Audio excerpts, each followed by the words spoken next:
एक इंसान का पोटेंशियल क्या होता है और वो ठान ले कि दुनिया इधर की उधर हो जाए पर मैं झुकूंगा नहीं, तब बंदा क्या क्या कर सकता है। ये बात की एहसास मुझे इस बंदे की स्टोरी से हुई है। 135 केजी का बंदा, ओवर साइज, ओवर वेट, जहाँ भी हाथ डाला वहाँ फेल हुआ और इतना डिप्रेशन में था कि उसके पागलपन की वजह से उसे स्कूल से निकाल दिया गया। पर वही बंदा आज दुनिया के लिए इंस्पिरेशन बन चुका है। दोस्तों ये दो कहानी है डेविड गॉगिन्स की।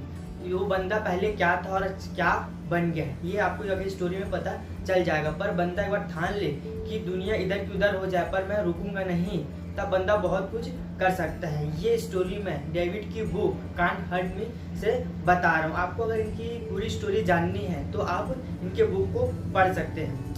दोस्तों 1% ही व्यक्ति अपने 100% मेंटल और फिजिकल स्ट्रेंथ को यूज कर पाते हैं। आपकी लाइफस्टाइल कैसे भी हो ये मैटर नहीं करता, पर हम में इतना पोटेंशियल होता है कि हम अपने लाइफस्टाइल को चेंज कर सकते हैं। 100 में से एक व्यक्ति ऐसा होता है जो अपनी सारी लिमिटों को तोड़कर इतिहास रचता है, और ये हमारे ऊपर होता है कि हम कैसा जिंदगी जीना चाहते हैं। दोस्तों ये स्टोरी ऐसे ही बंदे की है। डेविड एक आम बंदा था जो आज तक सिर्फ कॉपी करके ही हर एग्जाम को पास करता था। वो पैराडूपर बनना चाहता था, पर अपने कॉपी करने की आदत से मजबूर होने की वजह से वह एयरफोर्स की एग्जाम को क्लियर नहीं कर पाता और अगले 6 महीने तक कंटिन्यू रनिंग, प्रैक्टिस और स्टडी करता है, जिससे वह नेवी के एग्जाम को क्लियर कर लेता और बंदा सेलेक्ट भी हो जाता है। और बॉडी चेकअप से पता चलता है कि डेविड को सिकल सेल एनीमिया है, जिसकी वजह से शरीर में ब्लड सेल्स कम हो जाते हैं और बॉडी में ब्लड की कमी हो जाती है। और डेविड की पूरी मेहनत पानी में। ये डेविड का 3rd अटेम्प्ट होता है। इसके बाद डेविड पूरी तरीके से डिप्रेशन में चला जाता है और उसका वेट 130 केजी तक का बढ़ जाता है। बट इसके हैवी वेट होने के कारण डेविड को होटलों में चूहे और कॉकरोच मारने का काम मजबूरन करना पड़ता था। बट एक दिन ऐसे ही डेविड न्यूज़पेपर पढ़ रहा था जिसमें नेवी सील का ऐड पढ़ता है, और नेवी सील बनने के लिए बहुत ही खतरनाक आर्मी ट्रेनिंग से होकर गुजरना पड़ता है। बट इस बंदे ने ठान लिया था कि यह उसका लास्ट चांस है, वह इस बार झुकेगा नहीं, वह गिव अप नहीं करेगा। और जब वह पहली बार वहां पर गया तब उसका वेट 135 केजी हो चुका था। बट नेवी के लिए वेट लिमिट 95 केजी का था। बट उस बंदे के जज्बा को देखकर, उस बंदे के जज्बात को देखकर वहां का एक ऑफिसर उसे एक चांस देता है।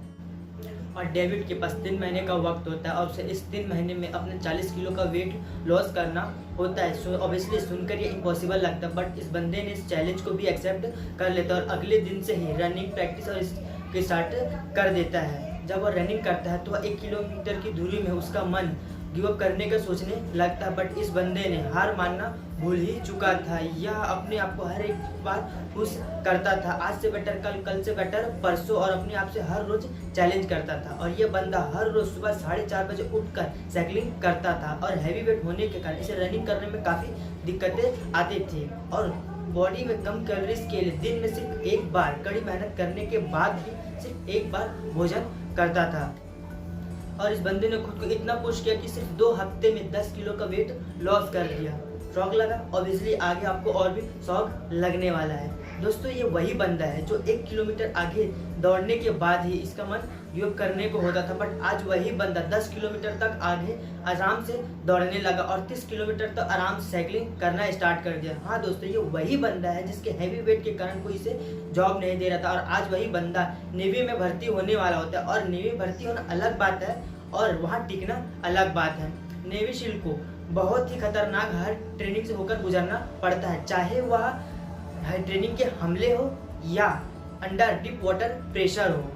और इस ट्रेनिंग में माइंड स्ट्रेंथ और फिजिकल स्ट्रेंथ दोनों पर ही काफ़ी जोर दिया जाता है। साथ इसी वजह से इस ट्रेनिंग को हेल्थ ट्रेनिंग भी कहा जाता है। और ये ट्रेनिंग डेविड के लिए किसी हेल्थ से कम नहीं था, क्योंकि डेविड के कभी कभी नाक से खून बहता था, तो कभी वह चक्कर खा के गिर जाता था, और कभी कभी वह तो थक कर इतना गिर जाता था कि भी वो उठना नामुमकिन होता। फिर भी वह बंदा उठकर वापस रनिंग करता था, और डॉक्टरों के मना करने के बाद भी वह कभी हमेशा ट्रेनिंग करता रहा, भागता रहा, गिरकर उठता रहा, पर वह रुका नहीं। और नतीजा तो आना ही था, हर हाल में नतीजा आना था। और बंदा क्या करता है, टॉप रैंक से इस नेवी सील को ट्रेनिंग को पास करता है।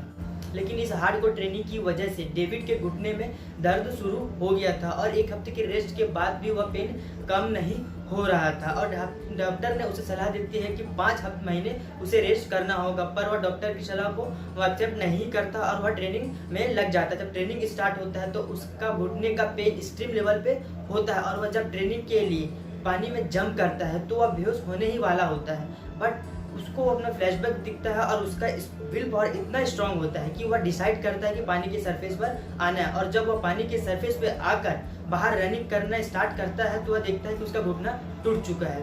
अब इस दिमाग तो कितना भी स्ट्रांग क्यों ना हो, पर हड्डियां जोड़ने में तो मदद नहीं करती और उसे बाहर भेज दिया जाता है। फिर से उसे नेवी से इन्विटेशन आता है कि उसे नेवी ज्वाइन करना होगा और उसे एक और भी शर्त दिया जाता है कि उसे नेवी शील्ड की ट्रेनिंग फिर से लेनी होगी। अगर फिर से ट्रेनिंग के दौरान इंजरी होती है तो यह उसका लास्ट चांस होगा। अब होना ही क्या था, पर इस बंदे ने इस चैलेंज को फिर से एक्सेप्ट कर लिया। जहां हट्टे कट्टे लोगों के लिए इस नेवी शील्ड की ट्रेनिंग को पार करना नामुमकिन होता है, वही इस बंदे ने फिर से वही जोश से इस ट्रेनिंग को दोबारा कंप्लीट करता है। यहाँ तक कि वह बंदा 160 और 320 किलोमीटर का मैराथन को सेकेंड रेस से अचीव करता है और साथ ही साथ ट्रायलॉन जैसे लेवल को भी सेकेंड लेवल से पार करता है।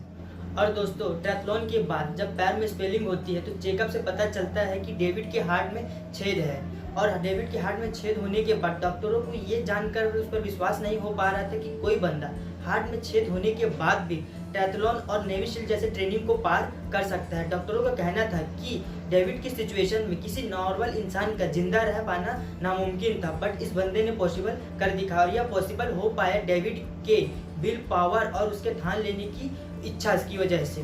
दोस्तों, डेविड की ये विल पावर की से ये कहानी सिंपली प्रूव करती है कि अगर हम ठान लें तो हमारे लिए कुछ भी इम्पॉसिबल नहीं